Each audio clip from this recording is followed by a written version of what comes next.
Hi! Isa ka ba sa mga reseller na undecided pa rin kung anong scent ang pipiliin mo?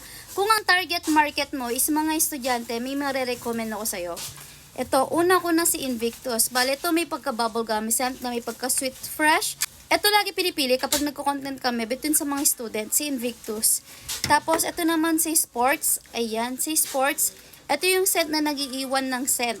Ito kahit nasa malayo ka, amoy ka. Ito, Say Sports. Ito yung isa sa mga mabenta natin pang estudyante. Tapos, try mo din tong si Flame. Actually, kapag mga estudyante yung mga pinag-content ko, ewan ko bakit laging si Flame ang nananalo sa content. Pero hindi ko pa napaglaban si Invictus versus dito. Check natin kung sino mananalo. Tapos, ang last ko si Black. Ito si Black, ito talaga.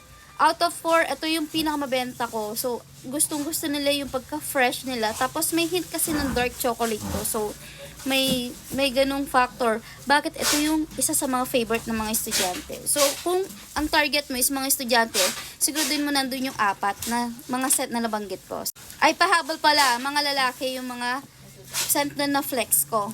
Bali, mamaya, i-flex natin yung mga pambabae naman. So, yun lang.